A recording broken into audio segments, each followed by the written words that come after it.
कक्षा 7 गणित इकाई 7 वाणिज्य गणित अभ्यास 7A।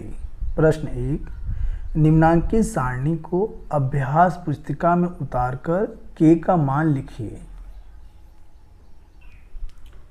सारणी में दिया है x 20, 40, 60, 80 और y दिया है 40, 80, 120, 160 और k का मान निकालना है k बराबर x बटे वाई। इसी प्रकार इसमें निकालेंगे, जैसे यहाँ पर k निकाला है x बटे वाई करके, वैसे यहाँ भी निकालेंगे। k बराबर 20 बटे 40, 20 बटे 40, इसे काट देंगे तो 20 दूना 40, 20 से कम 20 आ गया 1 बटे 2।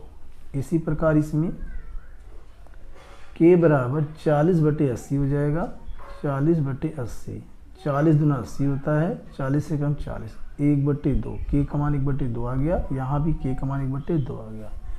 इसी प्रकार तीसरे कॉलम में k का मान निकालना है तो k बराबर 60 बटे 120, 60 दूना 120 होता है, 60 एकम 60, तो ये हो गया 1 बटे 2।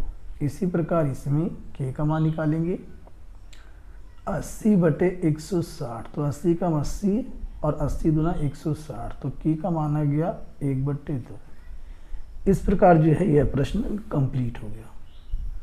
प्रश्न 2, 4 किलोग्राम चाय का मूल्य ₹420 से 12 किलोग्राम चाय का मूल्य होगा और यहाँ पे 4 विकल्प दिए हैं, चारों में से बताना है कौन सा सही है।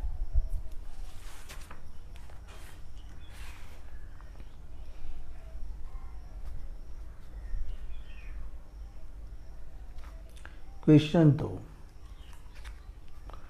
तो यहाँ हम लिख लेंगे चाय और यह हमें दिया है किलोग्राम में यानी कि केजी में, और यहाँ लिख लेंगे चाय का मूल्य। चाय दिया है 4 किलोग्राम, तो यहाँ चाय के नीचे लिखेंगे 4 किलोग्राम और मूल्य दिया है 420, तो मूल्य के नीचे लिखेंगे 420 और मूल्य जो है वो रुपए में है, तो यहाँ मूल्य रुपए में कर देते हैं।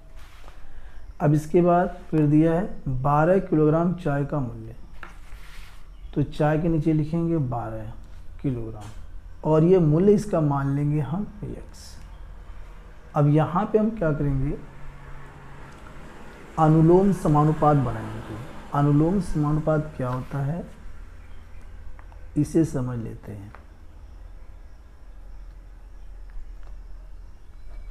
अनुलोम समानुपात,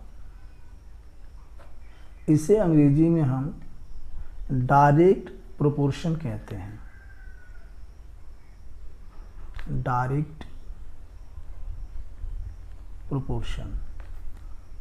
और इसका तीर कैसे बनता है, इसका तीर कि तो दोनों ऊपर बनेगा ऐसे, या कि तो दोनों तीर नीचे बनेगा, एक ही दिशा में दोनों तीर बनता है।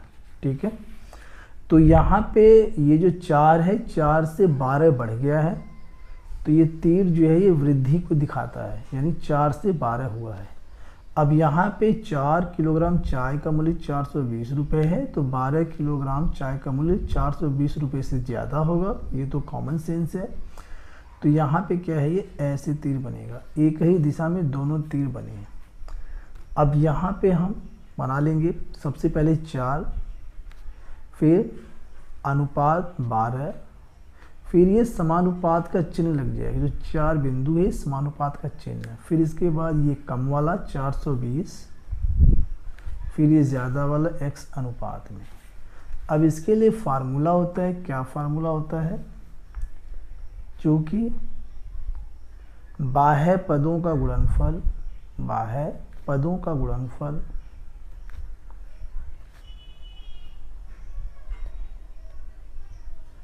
बराबर मध्य पदों का गुणनफल,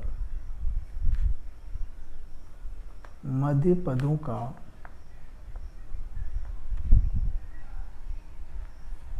गुणनफल।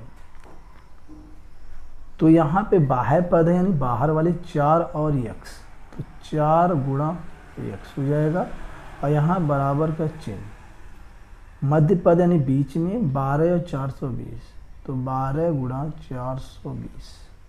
अगले स्टेप में यक्स यही रहेगा, 12 गुणा 420 और 4 इसके अपान में तिर्यक गुणा में आ जाएगा, यानी बटे में, तो बटे 4। 4 से 12 काट सकते हैं, 4 के 4, 4 3 12। अगले स्टेप में तो यक्स बराबर 3 गुणा 420, यक्स बराबर 3 से गुणा कर देंगे, 3 0 0, 3 दूनी 6, 3 चौके 12, 1260 रुपये। तो हम ये कह सकते हैं कि 12 किलोग्राम चाय का जो मूल्य है वह 1260 रुपये है। यही इसका राइट आंसर है। क्वेश्चन नंबर 3, क्वेश्चन नंबर 3 में है, एक कार 30 मीटर प्रति सेकंड की चाल से चलती है तो 1 घंटे पश्चात वह कितनी दूरी तय करेगी।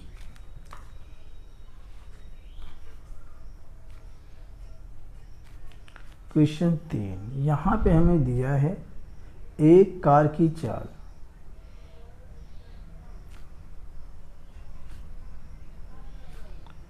एक कार की चाल बराबर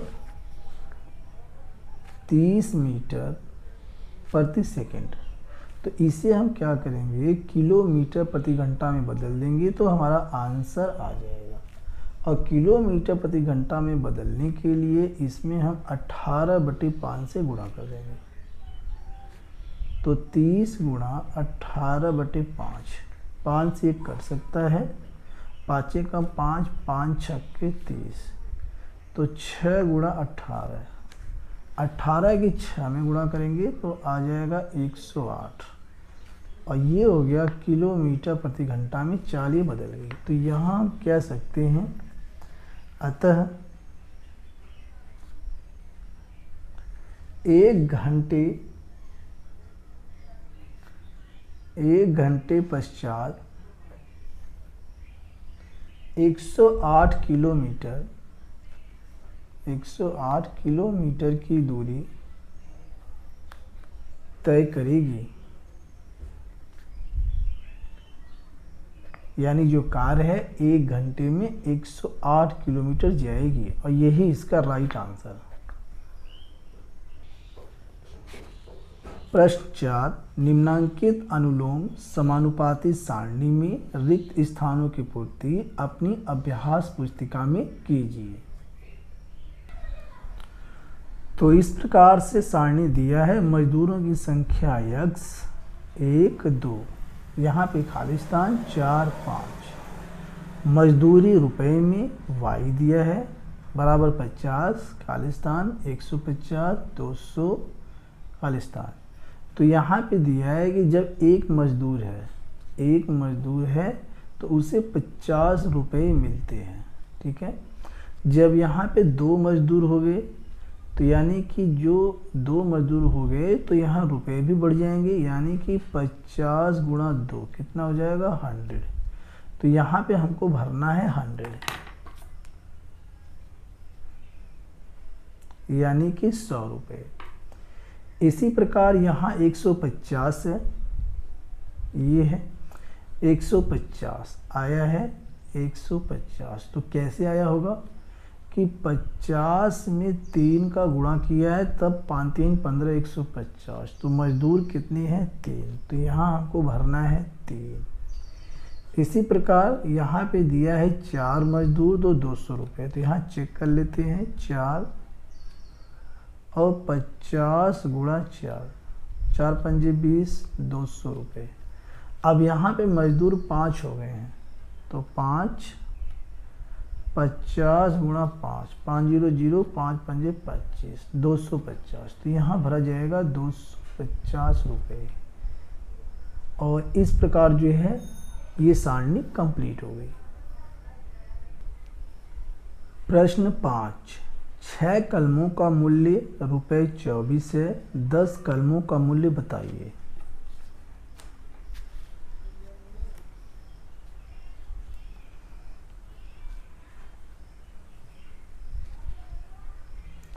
तो यहाँ पे हम लिख देंगे कलम और इस तरफ लिखेंगे मूल्य। रुपए में। तो जब 6 कलम है तो मूल्य है 24 रुपये। 6 कलमों का मूल्य है 24 रुपये। अब 10 कलमों का मूल्य बताना है, तो यहाँ आ जाएगा 10 और यहाँ पे जो मूल्य है वो पता नहीं, इसे हम मान लेंगे x। तो ये जो तीर है ये कम से ज़्यादा की तरफ को जाता है, तो कम से ज़्यादा की तरफ को ये गया। अब यहाँ पे 6 कलमों का मूल्य है 24 रुपये, तो 10 कलमों का मूल्य 24 से ज़्यादा होगा, यानी x का जो मान आएगा वो ज़्यादा आएगा, तो कम से ज़्यादा की तरफ तीर हम बनाएंगे। अब यहाँ पे हम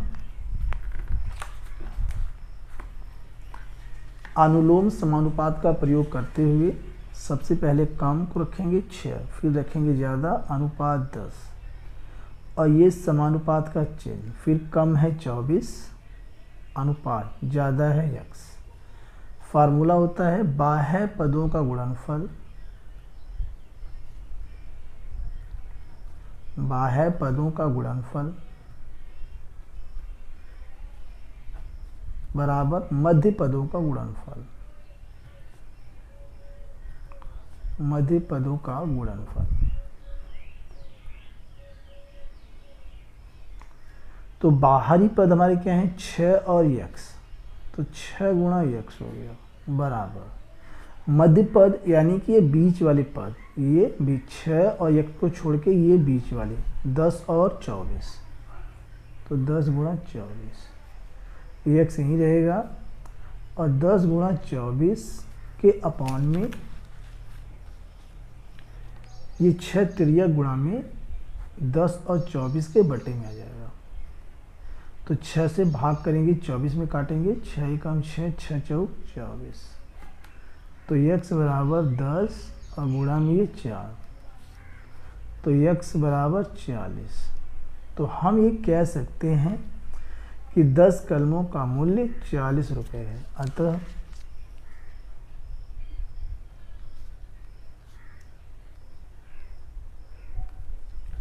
दस कलमों का मूल्य 40 रुपये है, और यही इसका आंसर है। अगला प्रश्न है प्रश्न 6। 5 मजदूरों की मजदूरी 1250 रुपये है। 8 मजदूरों के लिए कितनी मजदूरी चाहिए?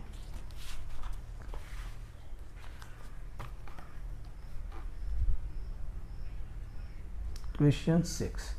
तो एक तरफ हम मजदूरों की संख्या लिखेंगे,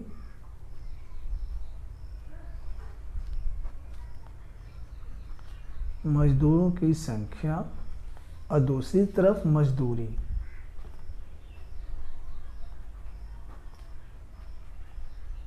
रुपए में। तो यहाँ कहा है 5 मजदूरों की मजदूरी 1250 रुपये। तो मजदूर कितने हैं? 5। मजदूरों की संख्या के नीचे लिखेंगे, और मजदूरी कितनी है? 1250 रुपये। अब कहा है 8 मजदूरों के लिए कितनी मजदूरी चाहिए? तो मजदूर अब की बार बढ़ गए हैं, 8 हो गए हैं, और इनकी मजदूरी हम मान लेंगे x रुपये। तो ये कम से ज़्यादा की तरफ ये तीर बनता है ऐसे। और चूँकि एक ही दिशा में दोनों तीर हैं, तो यहाँ पे हम अनुलोम प्रतिलोम का प्रयोग करते हुए 5 कम से ज़्यादा की तरफ, 5 अनुपाते 8 समानुपात, फिर कम से ज़्यादा की तरफ 1250 अनुपात x। फार्मूला होता है हमारे पास बाह्य पदों का गुणनफल बराबर मध्य पदों का गुणनफल। तो हम लिख सकते हैं चूँकि बाह्य पदों का गुणनफल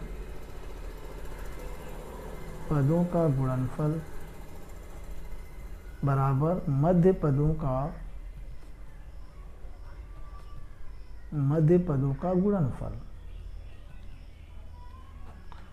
तो बाहरी पद कौन से हैं?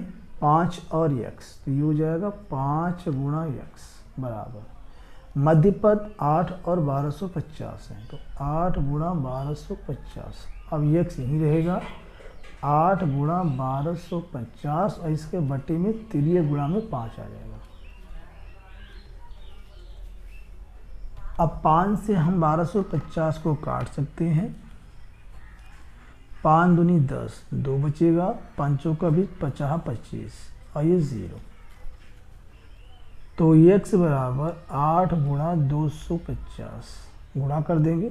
8 0 0, 8 पंजे 40 के 0, हासिल लगा 4, 8 दूनी 16, 4 20।